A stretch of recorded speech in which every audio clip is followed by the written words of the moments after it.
Hey, everybody. Let's give everyone a time to get on because you know what? It is a Tuesday evening. It's been a crazy week for everyone. And I know that we already started live, but there's the delay to all the social media. So let's get this shared out, Lauren, onto our different platforms, into our different groups, and I'm on my way. whatever we're going to be doing. And the rest of you who might be joining on right now or later, that you're going to watch us later, start sharing it out too. If this is something that you're ready to deal with, if you're ready to talk about the artwork of grieving and getting into it, like this, share this, get this on out. We got a great, amazing time for you this evening. I have a fabulous guest. So start your watch parties, get things rolling, get things going. And I'm going to get this shared to a couple of groups real quick as well. Me while too. Everyone's getting on. And I hope everyone's having a beautiful, amazing Tuesday evening, that whatever sentiments that you're coming here with right now, we've got some tools to help you through. Amen. Let's see. I did that.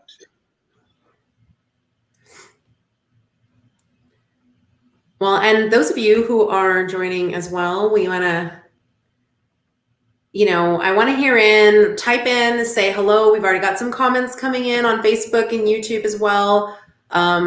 So you guys are more than welcome to be part of this. Remember, on Enlightened Circles, this is also for you. This is your moment to be part of what we are discussing. It's your moment to be part of this so that when we bring bright, beautiful, amazing people on, this is a time you really can share.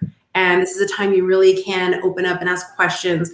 And not every day do we always get the exposure to certain amazing people, like my beautiful, amazing guest this evening, who has such a beautiful, bright spirit. I'm so honored to have you on here. Mr. Lauren Michael Harris, the fabulous Lauren Michaels Harris.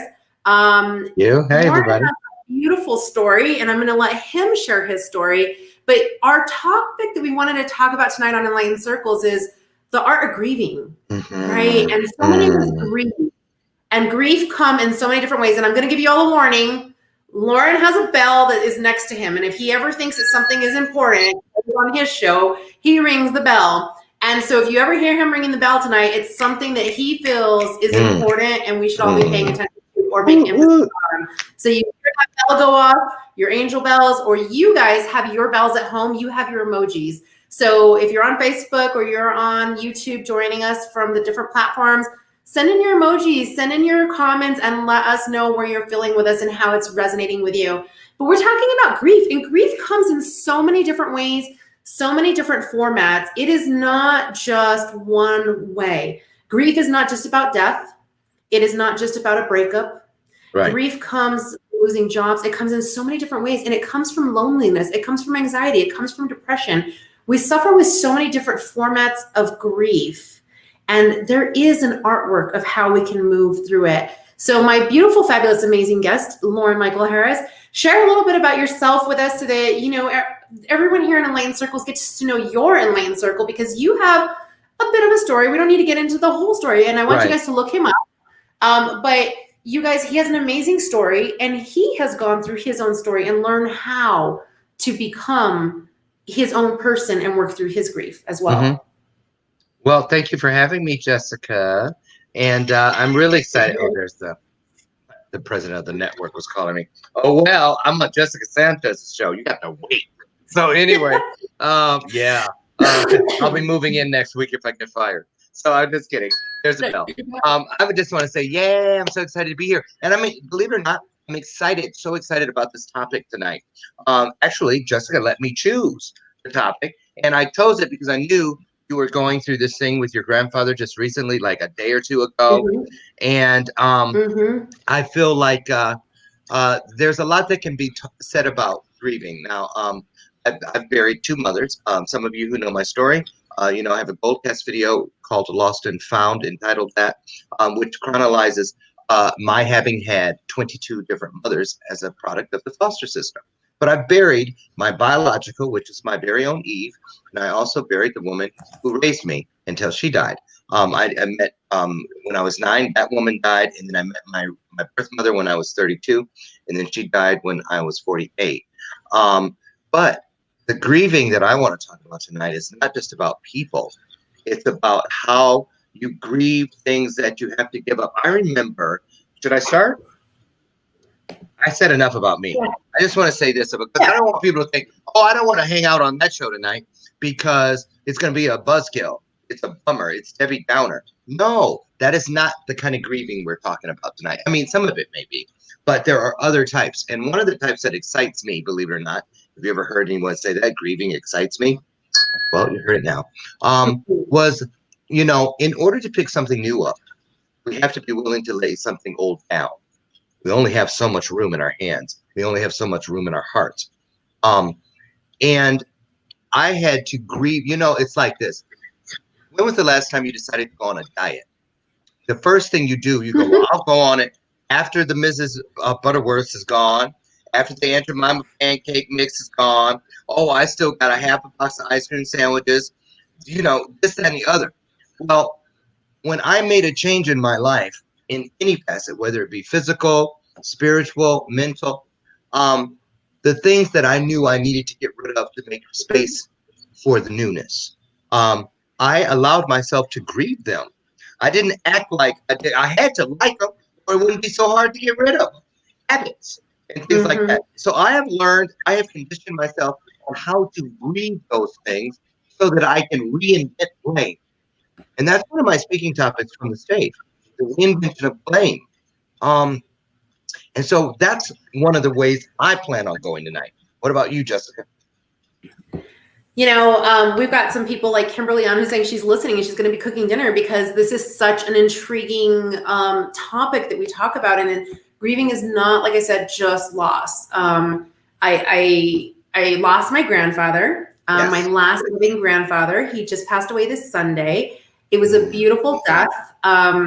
And 7 p.m. in the evening. And I knew that I celebrate death in a different way than most people do. So my grieving is joy. I purposely am wearing a bright color tonight.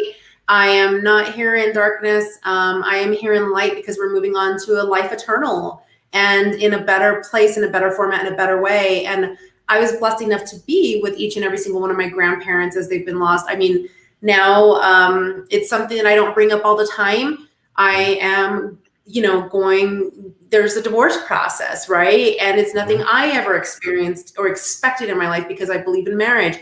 You can have grief from that, but there's a different outlook of how you can look on things, breakups, divorces, different things, loss of a brother or sister as a friend, because we have internal wars within family sometimes that we never thought we would have. And when you lose that family member that was that friend, it's a grieving process. So the main thing is here on Enlightened Circles, we love to keep open minds towards everything. And the bigger thing is, how do we get out of whatever energy we're in and whatever cycle, like Lauren was talking about, and get out of it with love, with light and peace so that we can learn from it.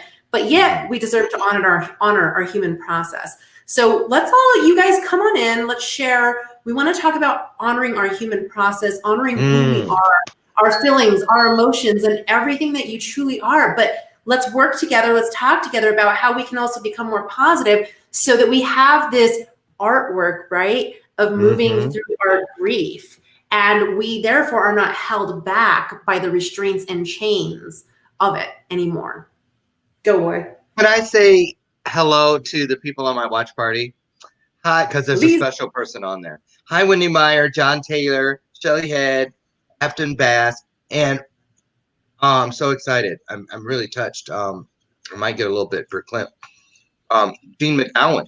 And Gene McGowan was one of my foster fathers. And his wife, Pat, was one of my 22 foster mothers. And they were the best out of all of those ones that they really were. And so I'm so happy to have you here tonight, Gene. Love you, man. So yeah. So it's just meant to be. Meant to be. I don't know if he's ever watched one of my shows, but I'm glad he's here tonight. Well, welcome to everybody from the watch party. And we're going to let Lauren keep up with your comments for the watch party, because if you want to join and you want your comments to come up publicly, go to Enlightened Circles or the main page that Lauren shared, because then they'll feed into our live feed and we can share your comments up here on the screen with other people, especially if you got those ding ding moments that Lauren loves to click in on, so that we can share them, right? Right. If not, he's tuning in. So let's get going. What And kind he's of eating dinner. I'm eating dinner, everybody. You and you're eating, because I told him he didn't want to eat. I said, no, this is real life. Well, they're kebabs. And one of the ways, that's actually a perfect example. That's actually a perfect example, though. One of the ways to getting through grief is eating. Then I've been depressed for a long time. Am I paused on my end, or is it you frozen on your end? I'm probably frozen. Okay, I wasn't sure if it was me. Sorry, guys. You know, we eat, we grieve, and we eat, and it's one way we move through things. But also, when we grieve, we don't eat sometimes, and we need to remember to eat. So it's actually, you think about it, everything always happens not just by chance. He was gonna eat dinner, get something. I said, do it, because this is real life. You know, he and actually I were on meetings earlier before, and I said, people understand, and it's a beautiful thing. So what do you guys do, like, when you're dealing with grief? What are some of those things that you do end up doing? And Lauren, we all know, but there's stages of grief, and you've been through some of those. So let's get into some of those. And there's a darkness, there's a light, there's a happiness, there's a sadness, there's depression. There's so much that goes on. Well, I'll say this. And I owe it to a woman in that picture back there. Can't see her, but that was a People magazine article, 1988, and the woman's name was Ann Thornton, and she was a hypnotist. And I don't think I'd be alive today, seriously, if it wasn't for Ann. Excuse me. Onion and rice went down the wrong way. But Andy Williams. Do the Heimlich maneuver from here. Right. Oh, Kelly Tennille, Pam Huber, Andy Williams. Hello, everybody. So, Ann, I saw an ad in a drama log out in Hollywood, and it was a little bitty ad, because I was a session singer at the time, and I would look for auditions, and I didn't want to pay the $3 for the magazine, so I just stand at the stand and write them down. And a little ad for hypnotherapy blew up like Roger Rabbit. You know how, and I was like, what was that? I looked around. Long story short, I ended up calling her. She told me what she did.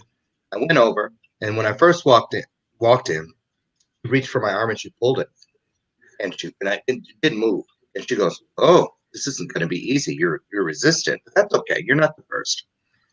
Oh, the host left. Okay, hey, welcome to my show. Bathrobe moment. I'm kidding. Are you there? I don't see you, but I hear you. I'm here. I just wanted to put you center stage because I was telling you the story, and I've never done that to a guest. I thought you got booted off. No, I was giving you center. You were the story boy. Okay, girl, do your thing. I was bringing your energy towards the people. Oh my God, my niece Selma's here too, and there's so many people. Andy Williams, from all these people from years ago. Wow. So anyway, okay. So I go in, and she told me after the first week, she did so many wonderful things. I'm not kidding you. She's the one who told me, see yourself in People magazine. She's the one who told me all kinds of things that came true. But she also told me she planted a trigger word about 4 weeks into our work together. And when I came in, she later told me it was chocolate chip cookies. And she said, oh, I said, wow, what smells good? And she goes, well, sit down and I'll tell you. She knew what she was doing. And I sat down. She goes, I said, so what is that? She goes, chocolate chip cookies. I woke up 5 hours later, nestled in her lap with a blanket over me. My eyes were swollen shut. My throat burned. It was swollen. My chest hurt. I had done nothing but continually cry for 5 hours. She said, I grieved. And she knew that's what I needed.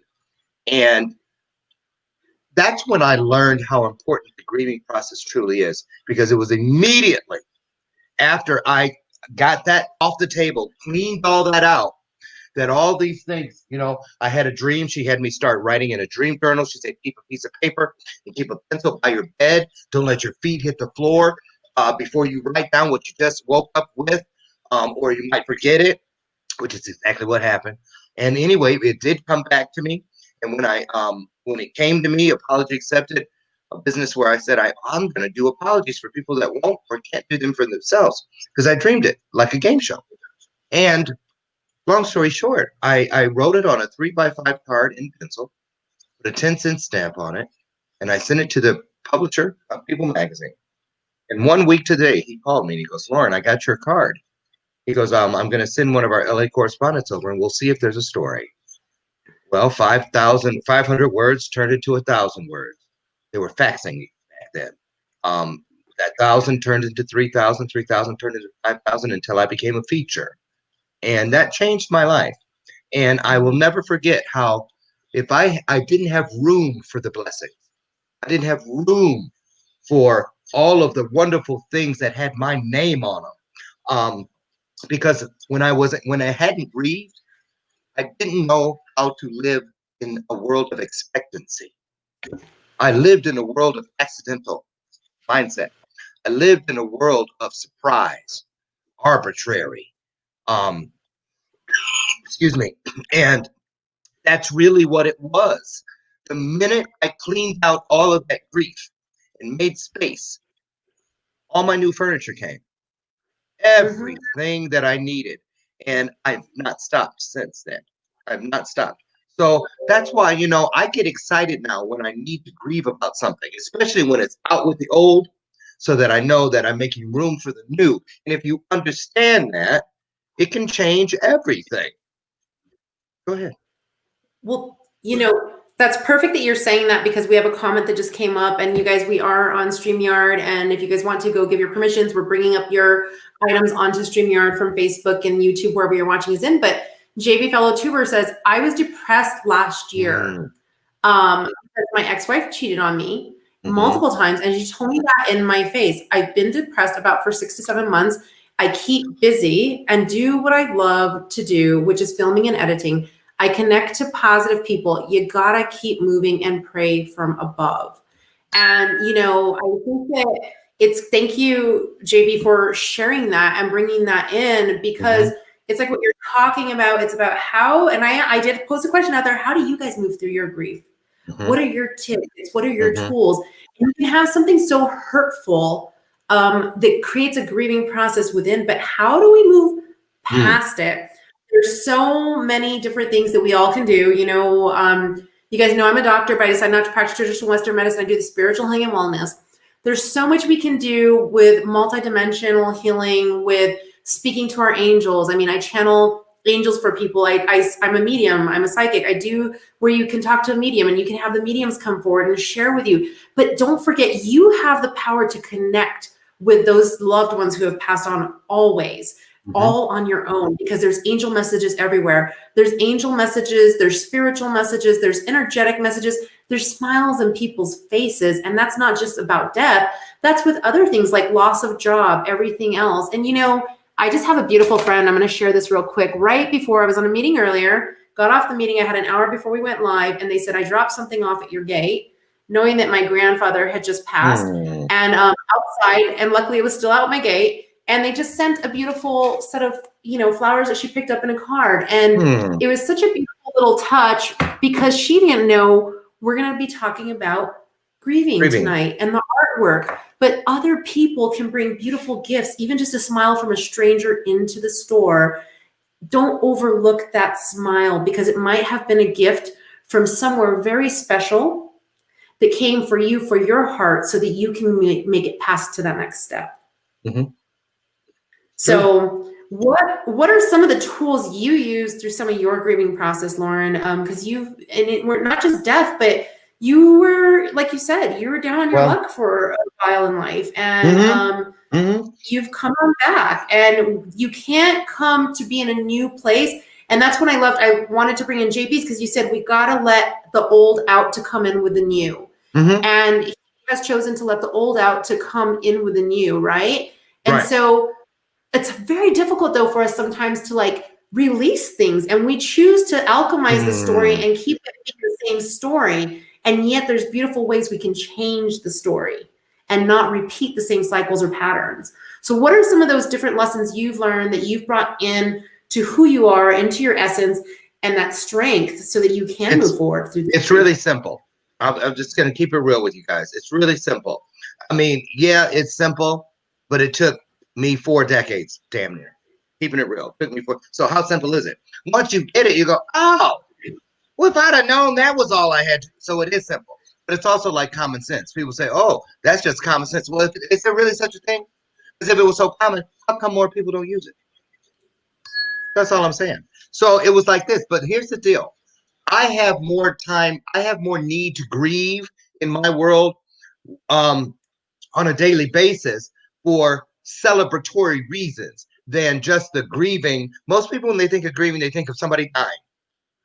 And I do that too. But I also connect it with the dying of the old me. Every time I improve, every time I add an ER, yesterday I was smart, today I'm smarter. I do something every day to add an ER. So I died to the me of yesterday to make room for the life of the me today. So I had to reinvent things. So when I grieve that it took me so long for this, or I grieve because I don't believe in mistakes. I believe that they are merely blessings and miracles that are becoming. I just have to learn that patience runs parallel to purpose, passion, and everything else that is meant for you. It runs parallel, but you got to have that patience element, that component, or you're going to get all out of wax and out of sorts. You're going to see things that you think are one thing and there's something else, like I did, and you're going to be like that person. You know what I was doing? If I was on a spiritual America's Got Talent stage, my act would have been spinning the plates. But the thing about that act, it's people go, ooh, as long as you keep all of them spinning. But let one plate topple and your act is over. Plus, a lot of the time, you have got to turn your back to the audience in order to do that. And nobody wants that. So what I learned was, I grieve so that you heard me say earlier, a lot for me is reinventing blame. So I grieve that I grieve the absence of you, a bad person, let's say a toxic person. Everybody has had that. And a lot of us still have them right now. But sometimes, and we won't let them go. I don't care if it's a family member or who it is. If they're toxic, they're toxic. You don't have to say goodbye forever. You never heard of long-handled spoon? Send them away until they've grown. Evenly yoked is a real thing. But what I have to do is I have to say, when I have to get rid of somebody to be a better me, I say this. I say, you know what? I'm going to miss you, but this had to happen. I blame you for showing me or giving me an example of what I no longer want to be. I blame you for showing me that there is a possibility for me to grow and be of better service to the world, or whatever the particular case may be. But when a person is gone, just like when a person passes away, ashes to ashes, dust to dust. Mm-hmm. It's not their body. I'm like, man, I sure miss my mama's wrist. I sure miss her. I might miss her smile or the twinkle in her eye. But really, when you really break it down, what you miss, what you're grieving is that big absence that they left in the world, that hole. You know how when anybody that's lost somebody, you wake up, everything's good, and you're laying there in bed, and you're like, the sun is shining, somebody's making cinnamon buns downstairs. I can smell the coffee. And then all of a sudden you go, but wait, wasn't something not right? Oh, so-and-so's gone.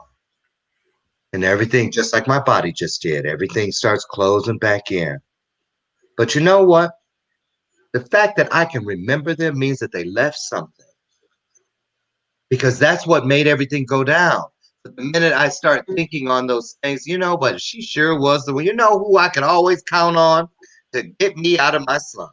My mom would say to me, Lauren, you know what? I'm going to tell you something. You think you can trick me because we've only known each other for a few years. But let me tell you something. My mom said this to me the first 5 minutes we met. She goes, I know you may think I don't know you or anything, but you and I were once one person. I already know you're silver tongued. You're silver tongued because you look just like your older brother, Charles. You can probably lie quicker than a cat can lick his ass with his tongue already on it. She goes, but let me tell you something. I am too old of a cat to ever be licked by a kitten. I fell in love with her 1,000 times in 5 minutes. So when she was gone, it wasn't her body I missed her wit. I missed her. You know, it was just like when I got removed from my family when my adopted mom died.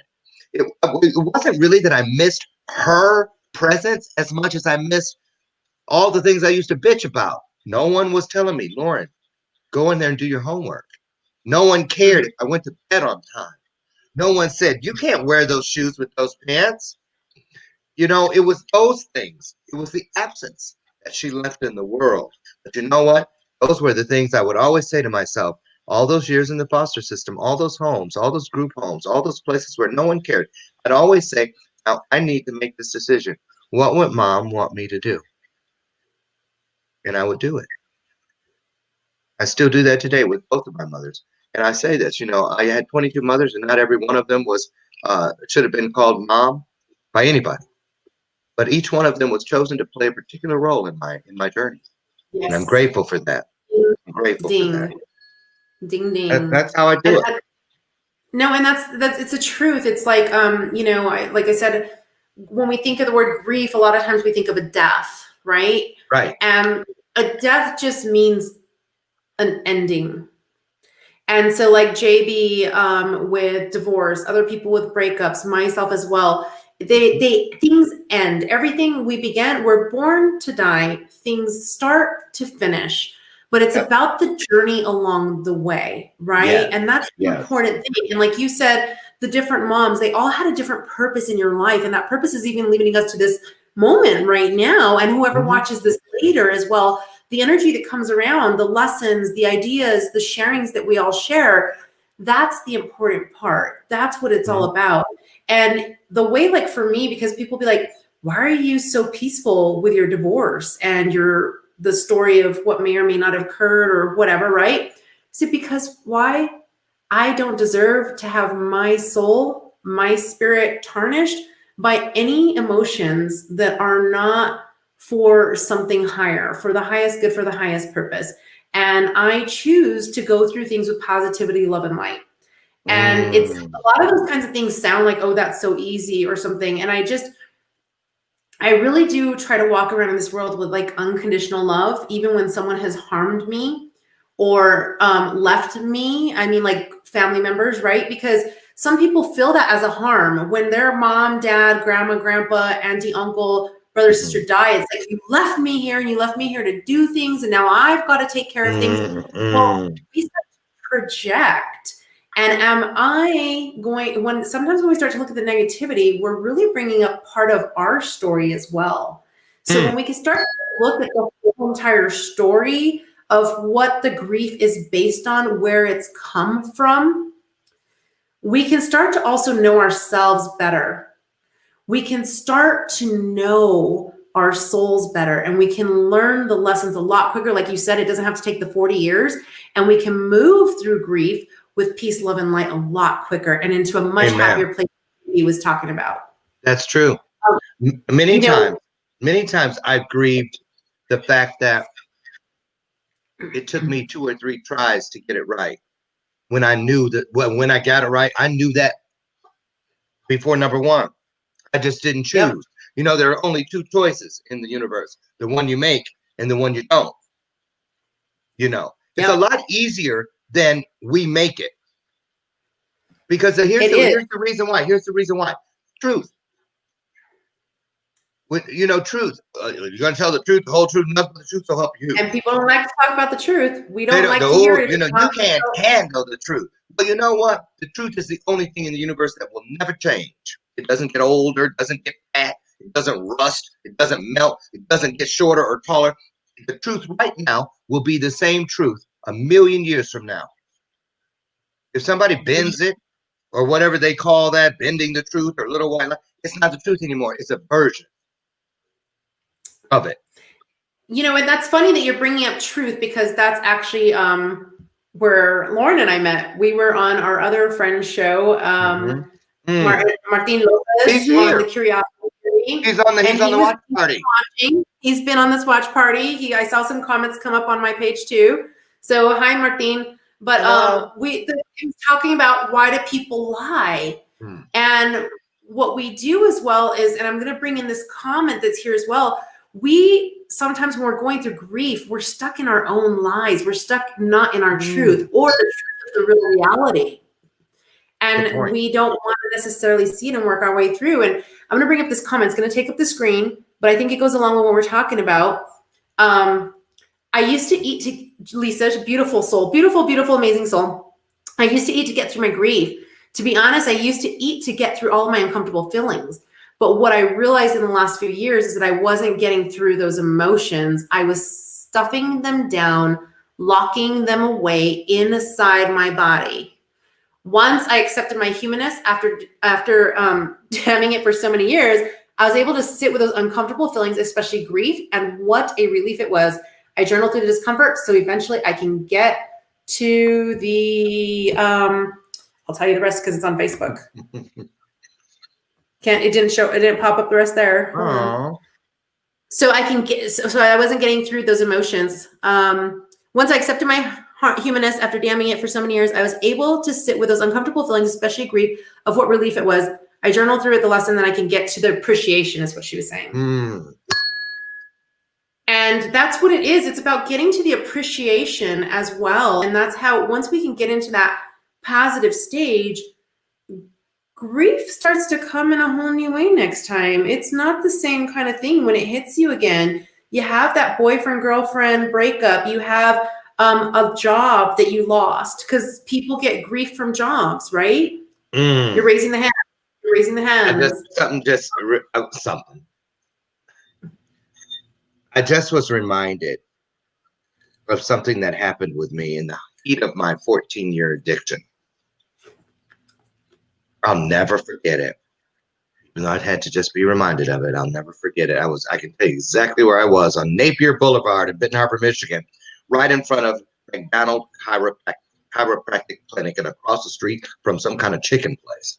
And I'll never forget it. And I was driving along, minding my own business, high as a kite. And if any of you have ever been at a stop sign or on a freeway exit ramp or entrance ramp, and your plates were expired, and there was a cop behind you, you know how your foot on the brakes, you're like, oh Lord, and you want to stop looking in the mirror, but you can't. It was like that. I pulled over and I heard a voice. I heard the voice of my creator. He asked me, point blank, Lauren, can I ask you a quick question? And at first I was a little offended, like, what the heck are you doing here? I'm high. And he was like, whatever, that's a conversation for another time. So he said, but I got a quick question. Just answer. I said, okay. He goes, if I told you that everything that you were created to accomplish in this world was based on the fact that you need to be willing to die for me, would you? Oh, hi, Miles. You did? I was at Arbor Heights Center, right over by the Arboretum. I sure was. A group home there. And I instantly said, well, of course I would. Didn't even think about it. He goes, I heard the voice go, uh-huh, okay. He said, real quick, just one more question before I leave. I was like, yeah. He goes, same question, except I'm going to switch it up a little bit. What if I said that all that you were meant to do in this world was contingent upon you being willing to live for me? Suddenly, I started grieving. I was grieving. That means that I can't smoke crack. That means that I can't just not give a damn. That means I can't be my own version of Victor Newman from Young and the Restless anymore, where I don't give a damn. I'll cut you down like a machete. That means that I can't walk around blaming everybody and going like, I deserve this because of look what I went through. Don't tell me, because I lived through a dead mother and 22 homes and 14 abusers. And it took so long, and he says, I'm waiting. And I was like, well, and he goes, that's what I thought. I would have never felt so low in my entire existence as I did that day. I pulled over and I just sat there. And it really worked its way through my soul, through my spirit to my soul. Let's put it that way. And that was when I began to make the decision, you know, why am I grieving having to give up the things? You know, that's like when a person is told you need to quit smoking or you'll be dead within 6 months. and grieve all the way home. And it's not about the news. It's about, I'm going to have to quit smoking. Do you see what I'm saying? So, I mean, grieving is really important. Getting through. Because I went for decades, because I hadn't grieved, I felt it was my birthright. Go like this. And then like 25 years into it, I said, well, I've evolved. And I started pointing. Because I don't have fists anymore. But now it's worse because I've added insult to injury because I have 75% of a fist. Everything I stuffed in this, I can still stuff in this. And now I'm pointing at somebody, blaming them, and now it's worse. It wasn't until I let it all go. And that's why you'll see in a lot of my marketing pieces, you see me standing there like this because it's real. It wasn't until I was willing to let it go, lay down those things, that I was able to see what was around me, waiting for me to pick it up. Amen. It's so true. You know, I'm going to put this comment up real quick. Okay. The part I wanted to point out for Loretta, what she was saying is she really synced with my mom, and she's out in California. So, hey, Loretta. But it is actually my mom's father who passed away. And thanks for all the positive vibes and all the filling and the beautiful energy that everyone keeps sending in, and to everyone's grief, right? Because when we're seeing these messages coming up and we're talking about this just happening there, we just lost my grandfather, or like now Miles is saying, hey, glad you turned that corner, Lauren. Amen. Right? All these comments that come up, it is about how the comments that are coming up by this conversation right now are comments that go out to each and every single one of you all the time as well, and that you share it with other people. And that's how we start to move through our grief, because we're not here on this earth just alone. If we were here alone, would you even have the feeling of grief? Maybe. No, I don't think so. It's just like, it's that like, you know, the old, if a tree falls in the forest, did anyone ever hear it? Right. Or, you know, we know it makes a noise, it's going to make a sound, but did you hear it? If you didn't hear it, no, you didn't hear it. The answer is no, you didn't hear it. But does it make a sound? Well, we know vibrationally, yes, there's sound. But imagine if we didn't have the vibrations of everyone else here. We wouldn't necessarily feel the loss of it because we have the absence of it. And the beautiful thing is right now is to understand that we do have the presence of other souls, other spirits, other people, other items, animals, you know, being a medium that I am, I also channel people's animals and stuff. And there's a lot of grief when our animals, you know, take on out. Well, they walk through at the right time for the right reasons too, right? That was for a reason. You know, when we don't have our animals around and we lose it, we lose that connection. And that's the bigger thing of Enlightened Circles, right? It's about our Enlightened Circles within and connecting with others. And when we have grief, it's because we're not connecting with that energy or in the vibrational way, maybe that we wanted to. Going back to like JB, the divorce, other people break up, loss of jobs. Sometimes things just don't energetically vibrate with us and resonate. And so we look at it as a negative thing, like these things happen, these things were bad, especially when it's something that was negatively done towards you. But yet maybe we can say that was a beautiful gift because we weren't resonating. We didn't vibrate.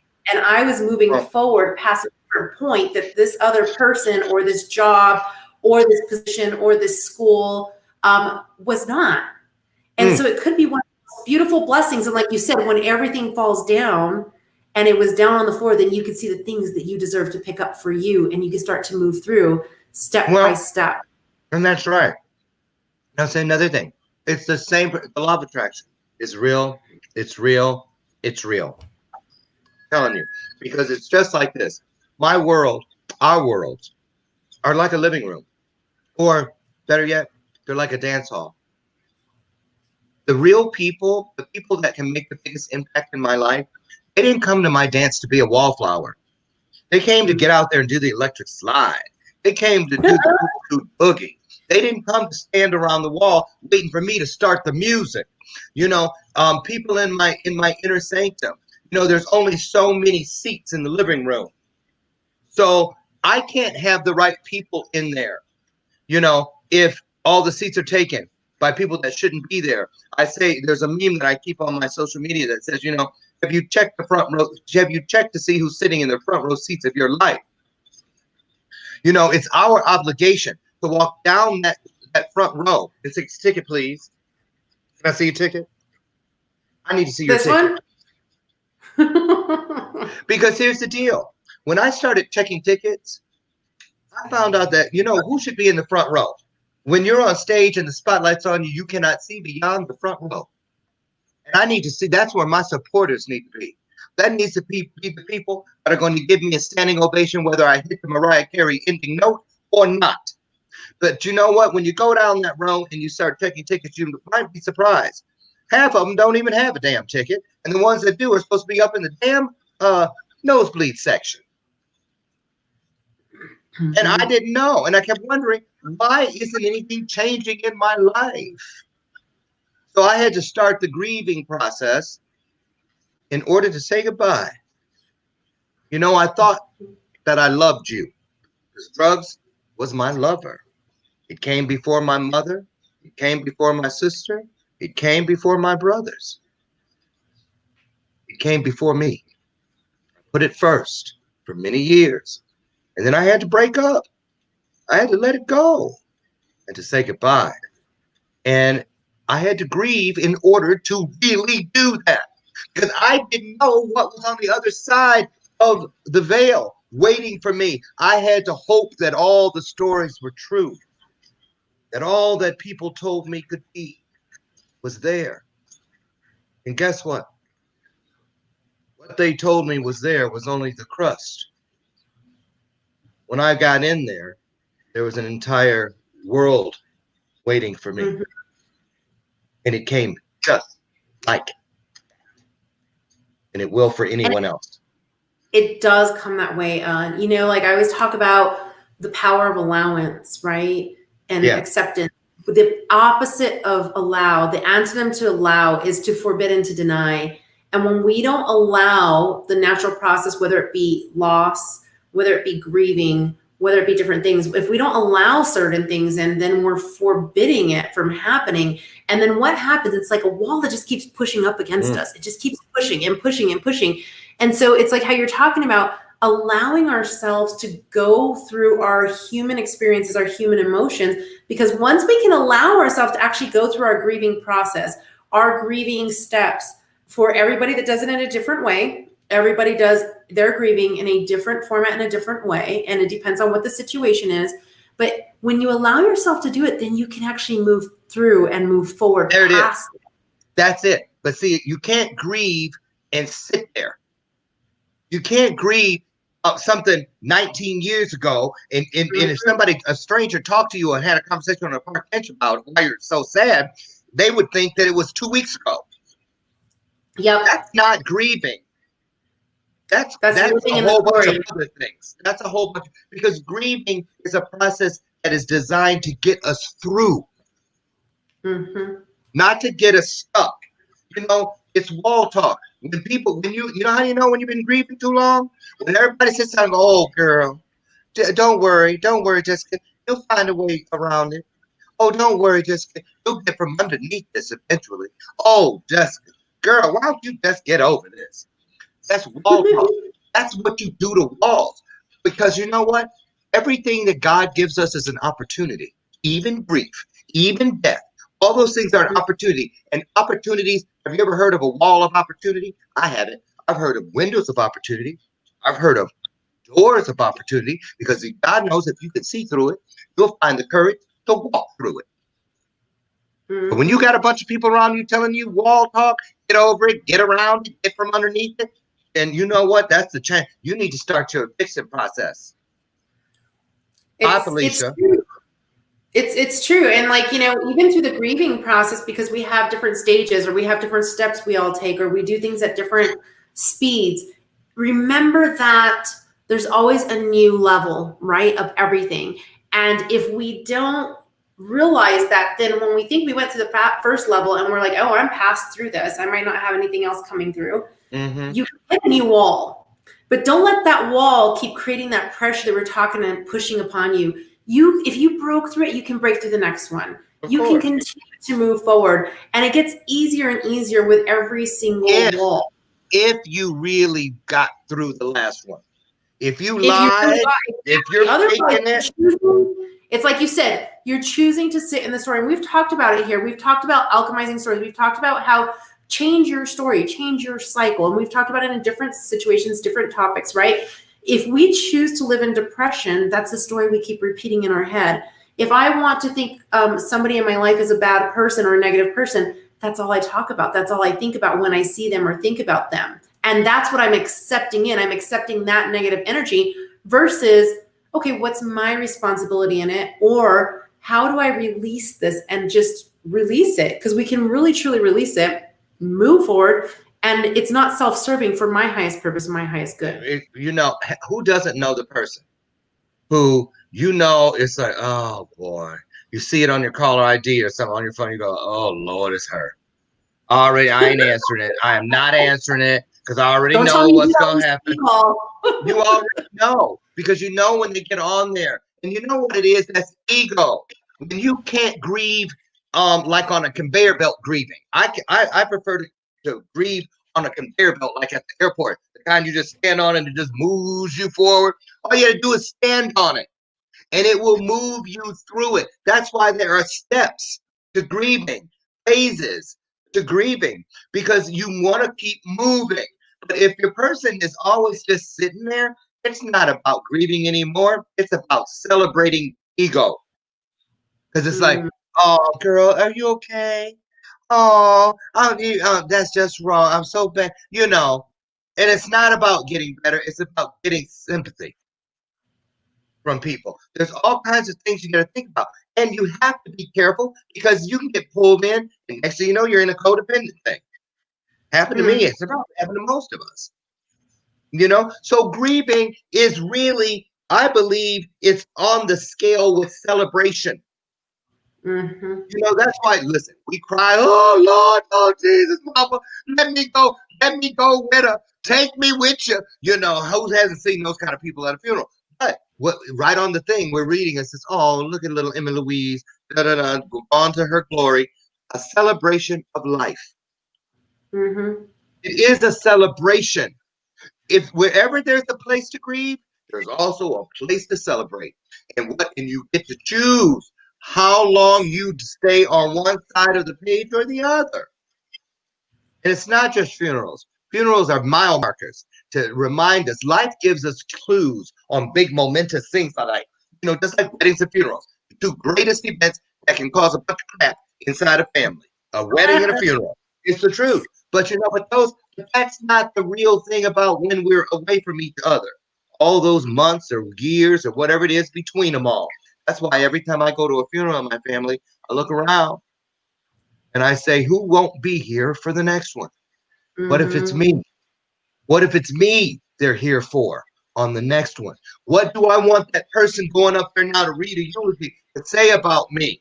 Have you ever heard of people that write their own eulogy ahead of time? You write your own eulogy. Stop today. Write your own eulogy as if you were, if something came up and said, Dr. Culture said, you're going to die tomorrow at 4 o'clock. What? 4 o'clock. Exactly. So, and you had a chance to write your eulogy. Would you be scrapping? Would you be scrapping for things to write that you're proud of? Or can you just sit down and say, I did my best? You know? What do you think about that, Jessica?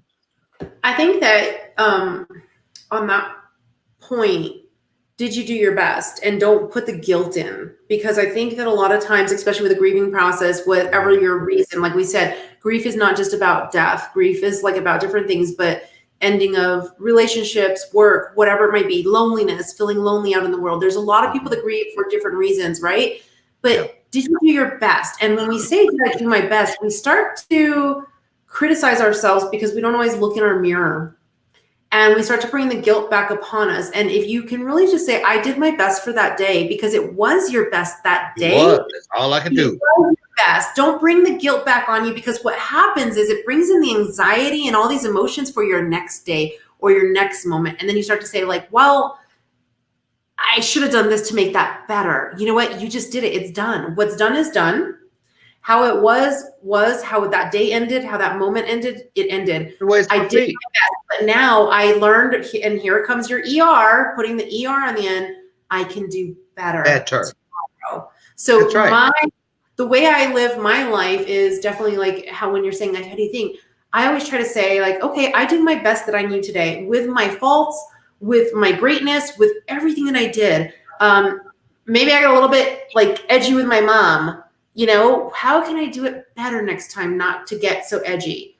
Or I stood up for myself. I did my best though in that way at this point, right? But how do I do better? And that's also the stages of going through grief, right? So we can do our best to make it better as well. And grieving is not a stage we really need to stay in. And I think that that's one big thing that we wanted to take it back into and cycle you guys in now in these last minutes is, how do you make that better? And how do you bring that into that positive, loving life, right? Because we don't need, we're saying, change the damn story, guys. Change the story. And know that there's a reason you're still alive. Know that each one of you is an enlightened circle. Each one of you is special. Each one of you is beautiful and amazing. And just like Lauren said, he didn't realize he had so many rewards to be picking up until everything was down in front of him.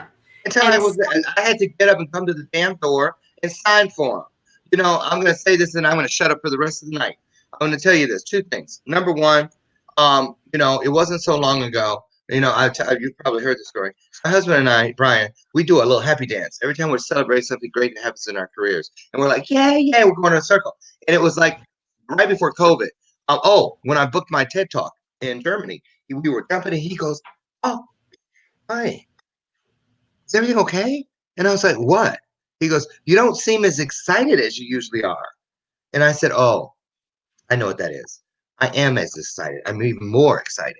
It's just that I'm not surprised anymore because I live in a place of expectancy. It's just like when you order something from Amazon Prime and you get the notification that says your order has shipped. It's going to be there tomorrow night, Tuesday at 9 o'clock, at 8:58. If the doorbell rings, you're not surprised because you expected it. You knew it was coming. And I want to tell you something. It was years ago. The predecessor to the thing about Anne and the ad blowing up was I had on my 26th birthday. I went on the roof of the building I was a manager of, apartment building in Hollywood Hills. And I went up there and I went in my robe. How interesting that I have a show now where I'm in a bathrobe every day. Yeah. That's how it started. And I was naked underneath, and I had looked up because there's no internet. I gone to the USC library, had every name I could find for higher power, God, source, all that. Jehovah, I had them all. And I called them out. I got angry. I said, my life so far has not looked at all like it shows on the big screen inside my mind. It doesn't feel like I'm that person that I hear you telling me I am in my soul and in my spirit. None of it matches. One day A matches and B's down here, C's up here, or it's switching. Why can't they all just click together? And you know what he told me? He goes, listen, that's what you don't want. You don't want smooth sailing. Smooth sailing is equivalent to a flat line, which is proof of no life. You want, when someone is brought back from death, from zero, ground zero, what happens on the monitor first? It goes up, then down. Up, then down. So those peaks and valleys are necessary. And I said, you know what? I'm giving it a year. I'm gonna, if I know I'm not supposed to kill myself, this and the other, and I had several suicide attempts. I said, but I'm giving it a year to the day. But I'm gonna do everything I can every day for 365 in a row with what I'm dealing with. I ain't saying I'm gonna be perfect, but I'm gonna do the best I can with what I'm working with. And if nothing's changed in a year, I'll take my chances. I'll be a lifeguard at the Lake of Fire. I'll tend the hounds at the gate. But I ain't gonna be here doing more of this. I'm out of here. So I don't know how you're gonna do it. But you, God, figure it out. And I walked down and I found out later because he told me personally. I was just waiting for you to get mad enough to be fed up enough.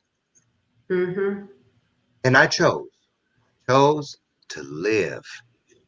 He said, now, if you only start investing as much time in living as you have invested in dying and killing yourself, you're going to see wonderful things happen, Lauren.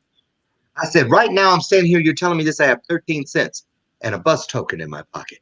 How am I supposed to believe that? He goes, because one day you have more money than you could ever spend. Will be the same God then as I am right now. 13 cents. Love it. Telling you the truth. Telling you the truth. And it is the truth. It's the truth. And even Lisa just put up a comment and she says, when I first allowed myself to feel grief and get through it, I remember telling God, oh, I get it now. I can do this. Please allow me to do it again. Like now that I finally get this and I know that it'll get easier, please don't take me away. Yeah. And she's laughing out loud. She's finally ready to live. And that's the truth. We really can get there. And like everyone handles chills, girl. Doesn't she though? She's gave a me beautiful chills. soul. And it's the thing is that what we are, our enlightened circles, our universe within is so much greater than any of us even start to fathom or perceive. So don't ever let what you are, this universe that you have within you and that you're also connected with via everyone else, get darkened anymore by any negativity, any darkness. Allow yourself to feel your emotions. Allow yourself to feel, empower your human journey, empower it, but don't get stuck in the process along the way because there is so much more beautiful items and things for you to be rewarded with along the way. And you do deserve it. You deserve it. It's just like you said, it's the same God, and whatever you call God for each one of you or source or spirit universe, it's that he said, it's the same one that was there when you're penniless or 13 cents in your pocket and a bus token to where you'd be after. And that energy, that universe that you already possess within, your light that you already possess within is the same that you were born with, that you will die with. You just haven't recognized all the light that it is. That's right. That's right. Let me say this, and I said I was done. How many times now? 8, 9? Listen, you guys, I keep one of these, a mirror, in every place that I spend quality time. Because I know that life is never always going to be rainbows and roses. But I also know that if I can find a mirror or any reflective surface, all I need to do now, because you know I went 26 years brushing my teeth, shaving my head and my face in the shower. All on social media before I started doing what I do today had nothing but a silhouette because I didn't want to see myself. I didn't like myself. And why was that being used against me? Because the enemy knew that if I knew the power of a mirror, a reflective surface, it would be over for him.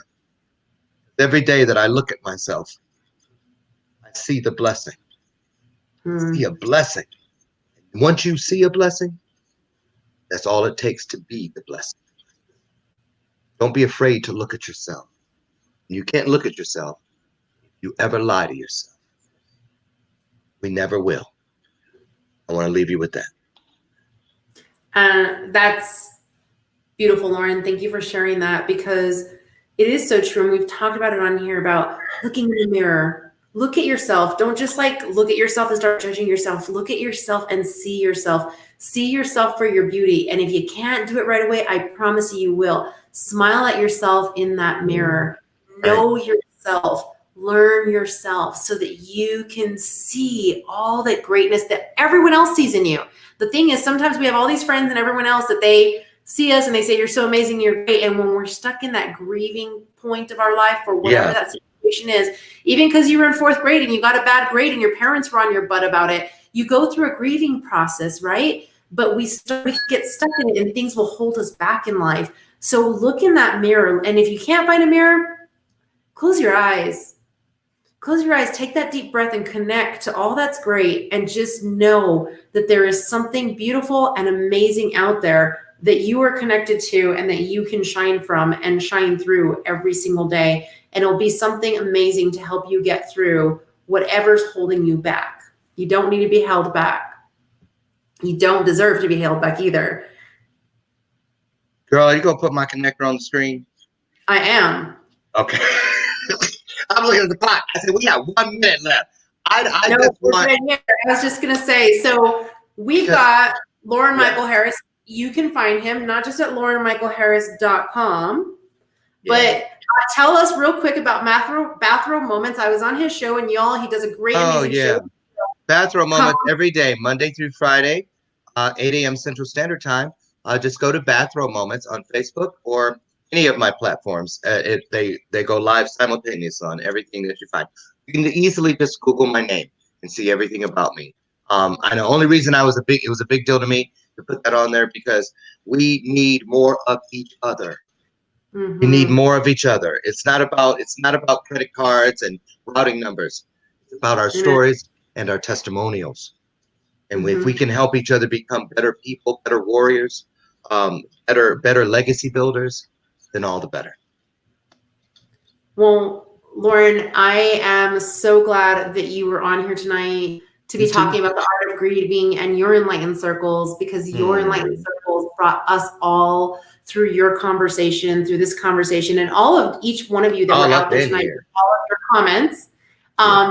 Thank you to all of your comments, each and every single one of you, because as Kimberly was saying, it's always a blessing connecting with you, and it's a blessing connecting with each and every single one of you. But Lauren, thanks for being on Enlightened Circles and allowing your light to connect with so many other people, your story, your emphasis, and all this beautiful power that you bring with love. Thank you. That means the world. I'm very honored. You guys, don't ever forget LaurenMichaelsHarris.com. You guys come back and watch us later, share this later. Lots of love to every single one of you, and get through your grieving process because you deserve to do it with a smile, with love, and like he said, look in the mirror, see what you truly divinely are, and receive all your blessings. Good night, guys. Surprised. Bye, everybody.